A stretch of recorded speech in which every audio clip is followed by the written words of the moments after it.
Hello everyone and welcome back to TowerGate. It is TowerGate day number 1033, February the 4th, 2020, Tuesday. Thank you so much for tuning in.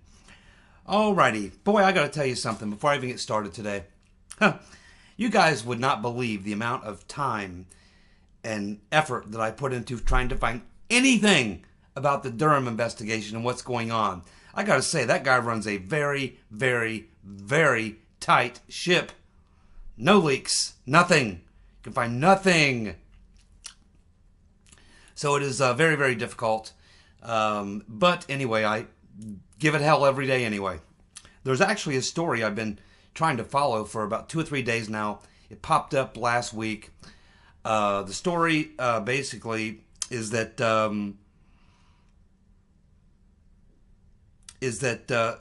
Barr and Durham have flipped a top Obama Comey ally who is now working with the DOJ. The story has been reported on several different news sites, none of the main sites. It's kind of 2 or 3 different alternative type sites that I sometimes look at. I tried to find the source. What was the original site? What was the original source of the story? Can't really figure out who was the original source on this. And of course, I'm trying to find out who they're talking about. So again, the story, it's out there that Barr and Durham have flipped a top Obama / Comey ally who is now working with the DOJ. Well, that could be a lot of different people.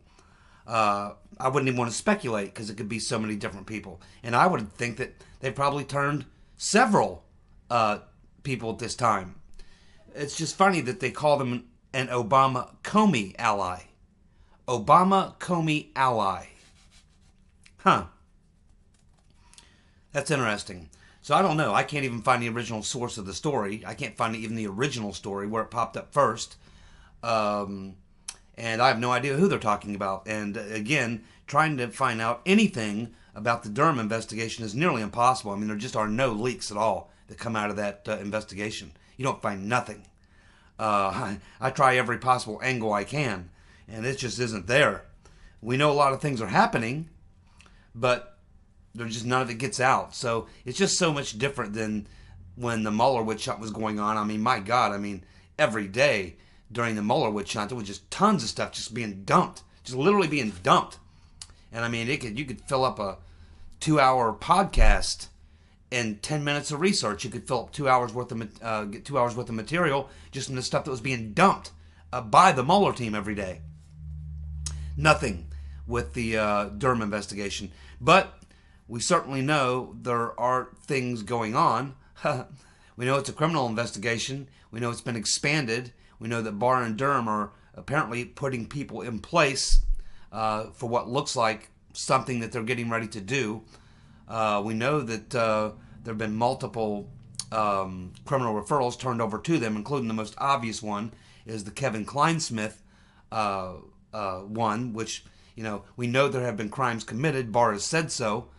So, who knows, man? I'm doing my very best, my friends, to bring you the Spygate news of the day, but man, it just isn't there. I don't know what the hell's going on. But it's being done very quietly, but it's being done, and that's the important thing. And eventually it's all going to materialize. I can be fairly sure of that. I'm about 99% sure of that. Because again, if nothing was going to come of it, they would have buried it. They would have walked away from it already. It's okay, well, there was nothing really there. No, they've gone too far into the investigation, requesting emails from Brennan and all his phone records, and traveling all over Europe during the summer. All the other things that we've seen. The IG report comes out and clearly lays out the crimes. We know they occurred. The only issue is, what was the motive?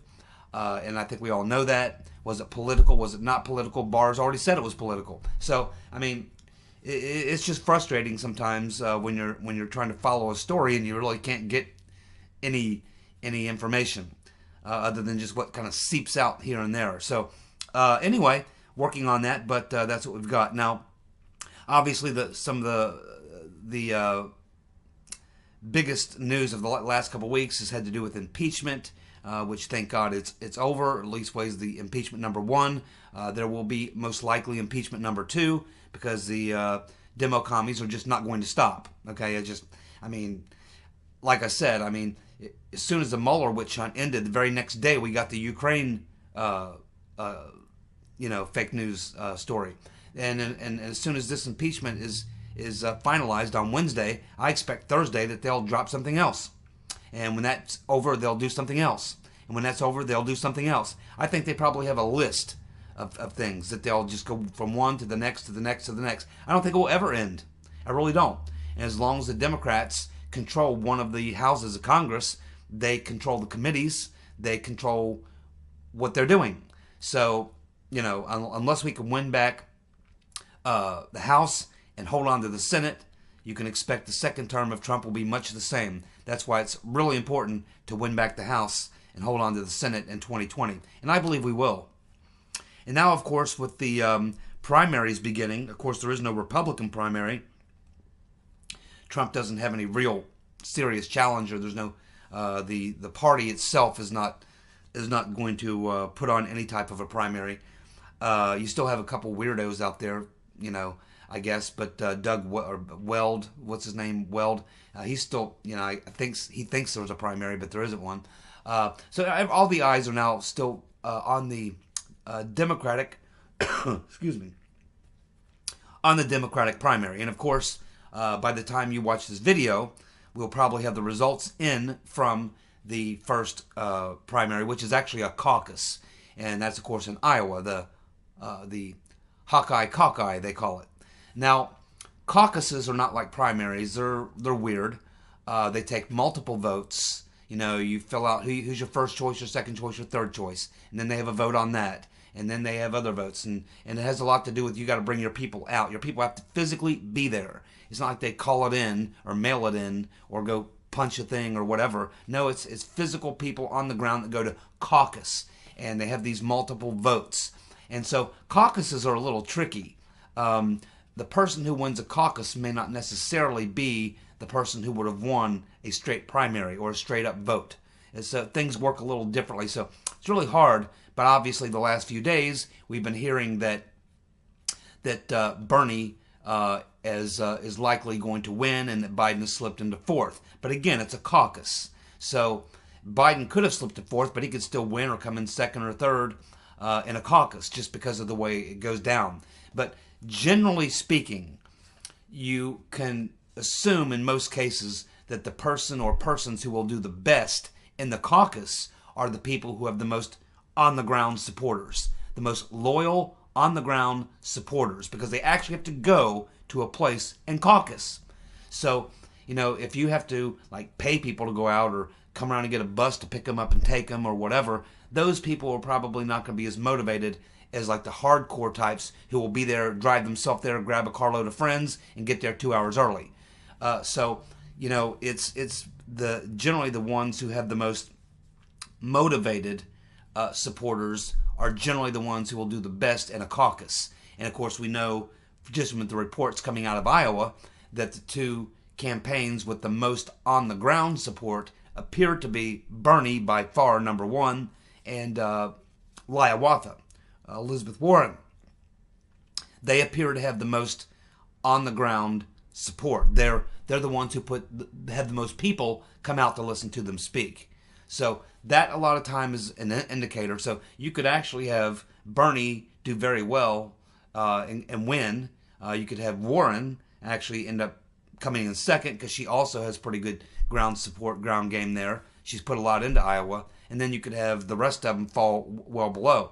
And then you'll have a Buttigieg or someone else maybe come in third, someone else fourth, whatever. But you don't really hear about the bottom fourth and beyond. You only hear usually the top three in a caucus.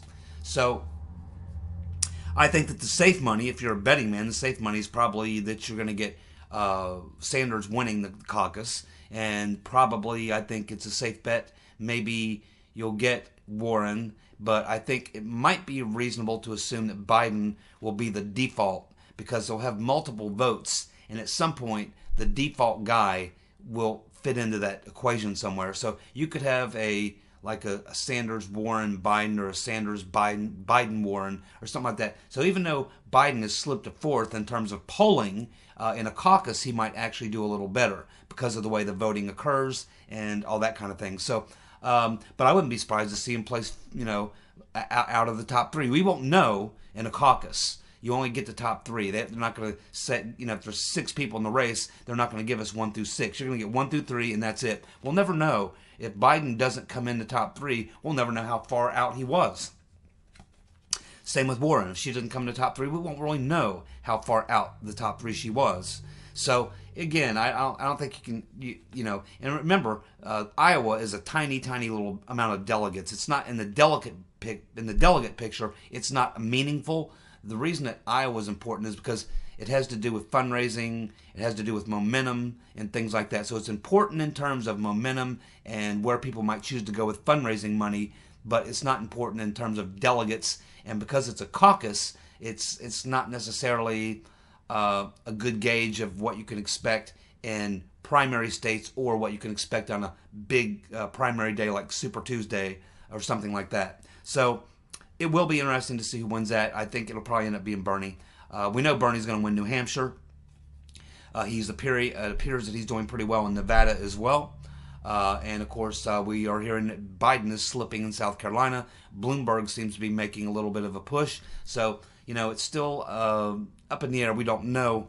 But there's an awful lot of people that are getting very, very nervous in the Democratic Party, fearing that Bernie may end up securing enough delegates coming into the convention to be the nominee. And I think that that's what they are going to try to stop. They're absolutely going to do everything they can to prevent Bernie from straight up winning the nomination. They're going to prevent him from having the most delegates coming into the convention. If they can do that, they'll do whatever they have to do to stop him. You can see from the stories that have been coming out the last couple days that they're certainly losing confidence. Even John F. Kerry, who, by the way, served in Vietnam, who's been in there campaigning for Biden, had a flap up over the last couple days. He put out a tweet, and he dropped the F-bomb in the tweet about the fact that he's definitely not running for president. He totally supports Biden. This was all brought on because of an NBC reporter that apparently overheard him on a phone conversation where he was talking on a phone conversation about the fact that, I might have to get in this thing to stop Bernie. I guess I'd have to resign from my position as a spokesman for Bank of America. And he's talking about the fact that we have to withdraw from various obligations he has as a paid spokesperson or whatever for various people, that he would have to drop out of those in order to jump in the race. And it's kind of funny. I mean, Kerry, does he believe that he actually would jump in the race and he'd suddenly be embraced? I mean, Kerry is pretty much the same as Biden. I mean, he would probably get about the same kind of, response. And he, too, has got Ukraine problems. So I don't know what Kerry is thinking. He's definitely not the guy who would come in and change anything. He wouldn't hurt Bernie at all. He might be less effective than Biden. At least Biden was a former VP. Kerry is just as bad, if not worse than Biden, and doesn't have the VP credential. And so I don't think Kerry could save the day for anybody, even if he wanted to. I still think the Right Reverend Clinton is their go-to person. And I think that there might be something cooking between Bloomberg and Clinton. If you ask me, I would say that's the most likely scenario right there. But anyway, it's interesting to just follow this. It doesn't really matter, as far as I'm concerned, who the nominee is. Trump will beat all of them like a drum. There's nobody out there that I can think of. I still think probably the strongest person who would give Trump probably the best run, and she would get beat as bad, actually worse than she got beat last time, is the Right Reverend Clinton. A lot of people float Michelle Obama. I don't know about that.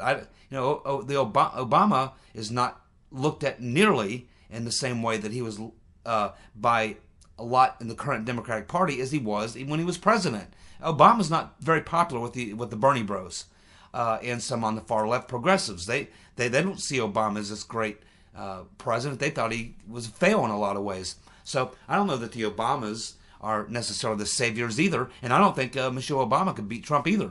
I think he'd destroy her on issues. So she's probably more likable than Trump, but across the country. But on issues, I mean, he would just destroy her on the issues. And his record, remember, she'd be running on her husband's record, and Trump's just destroying Obama's legacy, destroying it. And his record is far better. In 3 years, he's done 10 times what Obama did in 8 years, on the good side of things. It ain't going to happen. I just don't see anyone out there. There's just no one out there. Trump's, in my mind, unbeatable. The only person who can beat Trump right now is Trump. And there is no Trump out there on the left who can get anywhere near him. As long as, and especially when he's got so much support from his party, even the anti-Trumpers are pretty much gone. So, or even if they're there, they have to fall in line. So, he's just pretty much unbeatable. And I think that's why the impeachment's happening and all this other stuff is happening. They know they can't beat him in a fair election. That the only way that they can get rid of Trump is through some other means, impeachment or something else. Which brings us to Trump derangement syndrome. Now, I've been watching a lot of these far leftists, the demo commies, suffering from Trump derangement syndrome. I keep asking, how bad is it going to get? Now, I think we may have now first, and I kind of see it's got to where I've been describing it as like stage 4 of TDS. I think we saw stage 1 on the meltdowns on the 91. We've seen where it's gone from there. I kind of think a lot of these people are what I would call level 4 TDS.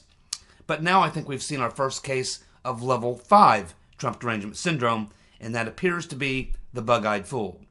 See, the bug-eyed fool, in his final closing argument yesterday in the Senate, said, quote, Trump could offer Alaska to the Russians in exchange for support in the next election. Trump could offer Alaska to the Russians in exchange for support in the next election. That's insane. I mean, that's just crazy talk. I mean, that's not even serious. That's like a joke. But Schiff, his eyes are about this big open. I mean, it's just he believes it. This dude believes it. I'm convinced he believes this. That's Trump derangement syndrome level 5.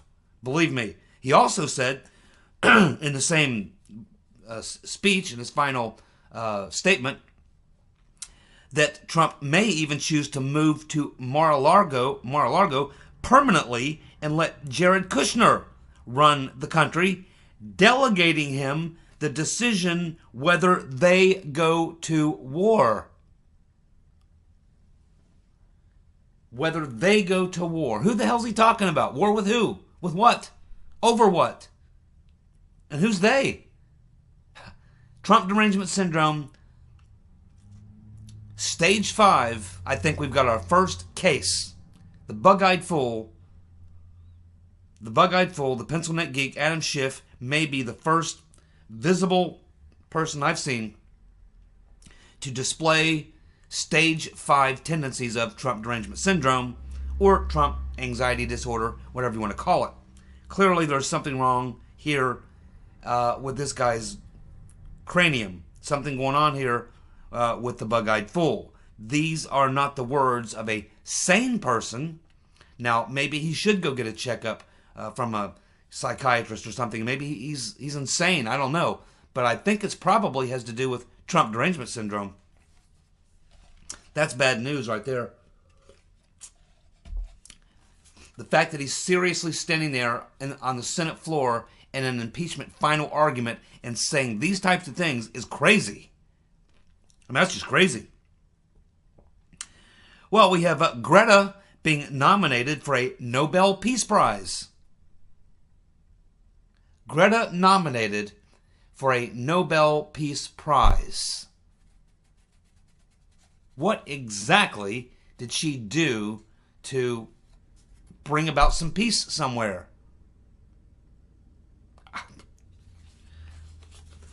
We live in a crazy world, my friends.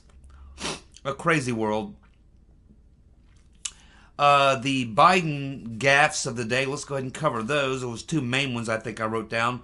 Of course, most of you have seen the clip where he snaps at Savannah Guthrie of NBC when she pressed him a little bit about Hunter Biden and whether or not, it looked bad that he did the Ukraine thing and all that. And Biden, again, got really, nasty and snapped at Savannah Guthrie. You're starting to see some stories come out now. As a result of the impeachment hearings, what had previously been spun up as conspiracy theory about Hunter Biden, the Bidens in Ukraine, can now no longer be simply ignored or spun off as conspiracy theory, because you actually had a lawyer, former prosecutor, in the Senate trial lay out the facts. And even CNN was forced to, their lawyer, Tubin, and the other guy that was on their panel were forced to admit, hey, that stuff they laid out about Biden, people say conspiracy theory, whatever. No, that's not conspiracy theory. These are actually facts.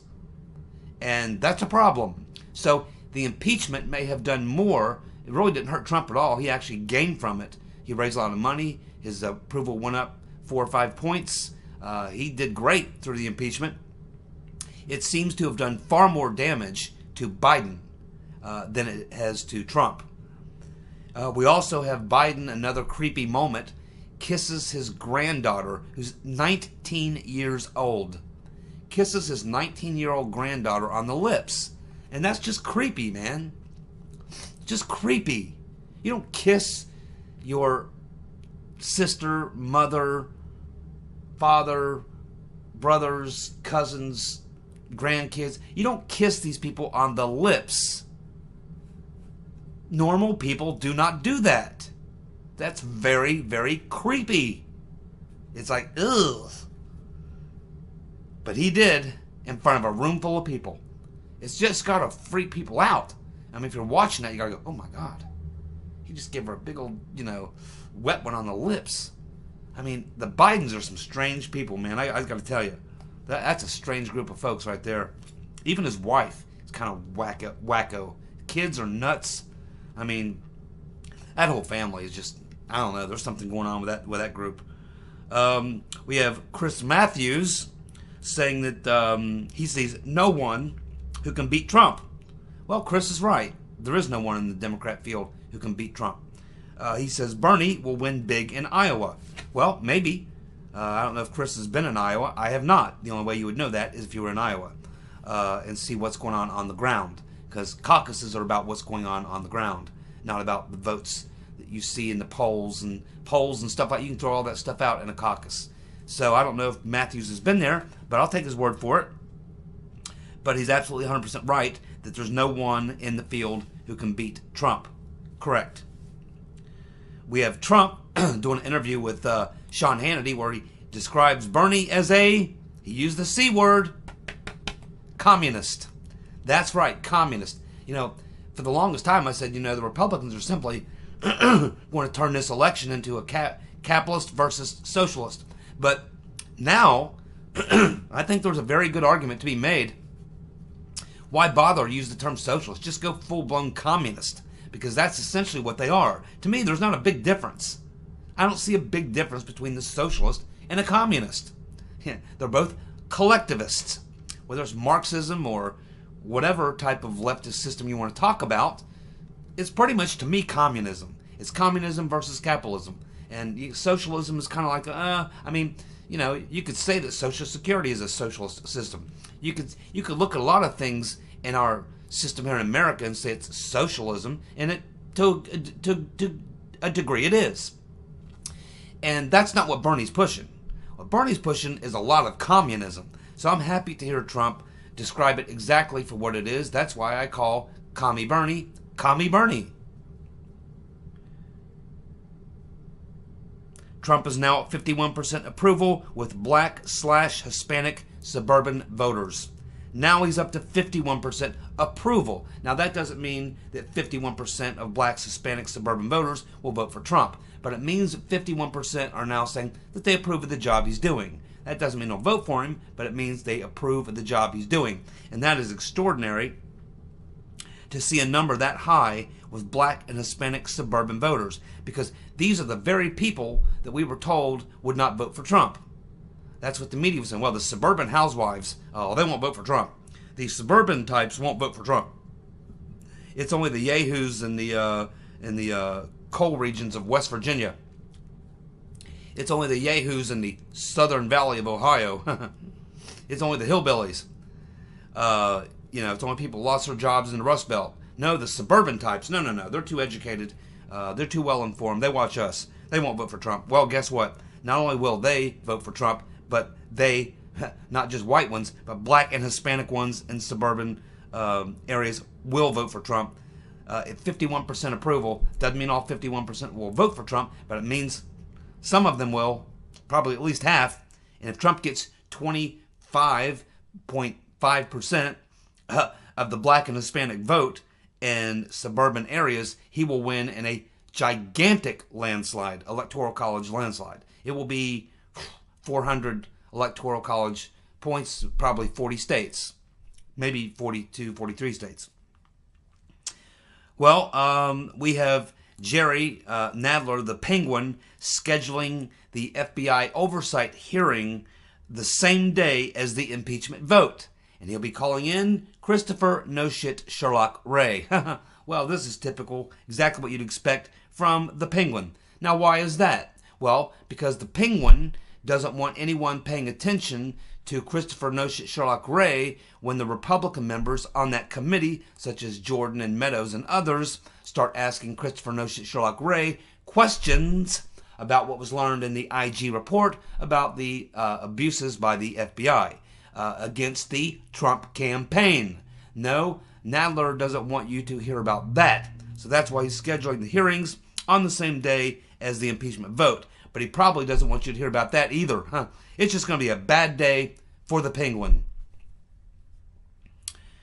We have the Rotten Reverend Clinton now blaming her 2016 loss on the Bernie Bros. She says that they constantly attacked me. Yeah, that's their job. And you may have forgotten, Reverend, that you cheated Bernie.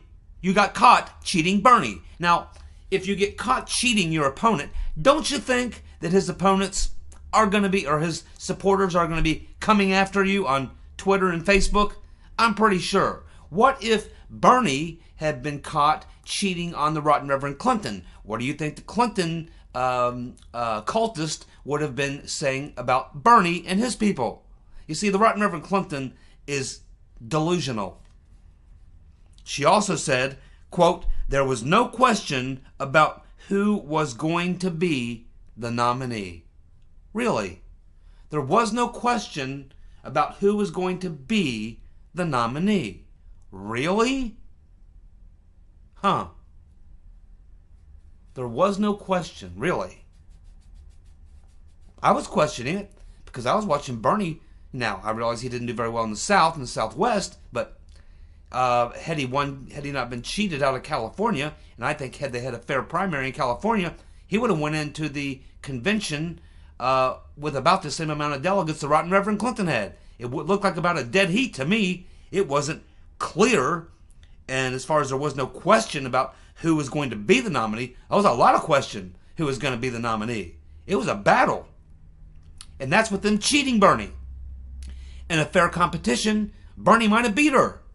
But when she says there was no question about who was going to be the nominee, I think there's some other meaning there. Meaning that the DNC had decided it was going to be Hillary and that they weren't going to allow anyone to take the position. I think that's what she really means. She wasn't talking about in a fair competition. No, that's not what she was talking about. Well, a lot of people are talking about the NFL halftime show being essentially a softcore porn show. Now, the funny thing about the Super Bowl with me, and it was a great game, by the way. I thought it was a great game. I was happy the Chiefs won. More probably happy the 49ers lost because, of course, as most of you know, as a Cincinnati person, the Bengals lost 2 Super Bowls, 79 and 81, to the 49ers. So I will never be able to support the 49ers after we lost to them 2 times in the Super Bowl. And the first particular one, the 79 one, was gut-wrenching because we were winning that game. We had the momentum in that game. We were going to win that game. And then our monster nose tackle, Tim Crumry, broke his ankle and had to be carted off the field on a stretcher. It ended his career. It was a nasty, nasty injury. And I mean, once that happened, the momentum shifted in the game, and there simply was no one else to come in and replace Crumry. I mean, he was the guy who plugged up the middle. He was the nose tackle. You couldn't run on Tim Crumry up the middle. You couldn't run between the tackles against the Bengals in '79. Crumry was always there, and he would stuff you. And as soon as he got taken out of the game, San Francisco started running between the tackles. Then they forced us to go into a different defense to try to stop the run. When we did that, then they started spreading the field, started running that West Coast offense, and they had Montana was hitting, Rice and what's his name on the other side, hitting those guys, and the game kind of petered away. It still ended up being a close game, still a good Super Bowl, but we kind of, felt we really, I wouldn't say we're robbed. I mean, Crumry got injured and had to be taken out of the game. Had to be carted off the field. Nothing, it just happens. But it was hard. It was hard to swallow that one. The other Super Bowl with the 49ers wasn't quite so close, but it was still a good game. But still, losing to the San Francisco 49ers twice in the Super Bowl, I will never be able to support the 49ers. Plus, we're an AFC conference, we're AFC, so I generally will lean with the AFC team in a Super Bowl. But it was a good game, I thought. But I'm different than most people in the Super Bowl. I actually turn off the halftime show. As soon as the halftime show starts, I turn it off. And I literally put on some Zeppelin or some Van Halen or some Who or something and party with whoever I'm with. And we party through the halftime show, and then when the game comes back on again, we turn the game back on. So I'm one of the people that tune out the halftime show. Now, my favorite band is The Who, and the year that The Who played, I actually did watch The Who on their halftime show. But 99% of the time, I turn off the halftime show. So I really didn't see it until I saw a couple little clips of it. And of course, yeah, I kind of see what people were talking about. If I had a young daughter, I probably would not have let my young daughter watch that. Probably would not have let my young daughter watch that. And it's very sad that that's what the NFL forces on you. And I can imagine there was probably a lot of women who watch, a lot of women watch the Super Bowl. I can imagine there was a lot of women who were giving their husbands the evil eye. Probably a lot of women did not like that. I can just about guarantee you that. They probably didn't go over very well with a lot of the women. But anyway, that's what you would expect from our society as it continues to de-evolve into the gutter. We're de-evolving into the gutter. I mean, these people have no self-respect whatsoever. I mean, just a couple clips I saw looked exactly like what you would see in a strip club. I mean, straight up. The stripper pole, the whole 9 yards. What a shame. Utah, in the state of Utah, a representative in Utah has introduced a bill to recall senators. The groundwork is being laid to have a recall vote on Mitwit Willard Romney. Trump is going to go campaign in California. There is a very strong Republican running against the bug-eyed fool, Adam Schiff, for brains. And Trump is going to go campaign in his district and campaign for this Republican running against Schiff. That will be fantastic, watching Trump go into Schiff's district and campaign for his opponent. That would be hilarious, especially if that guy can beat Schiff. That would be fantastic. Thank you so much for tuning in. I'll be back tomorrow with more TowerGate. See you. Bye.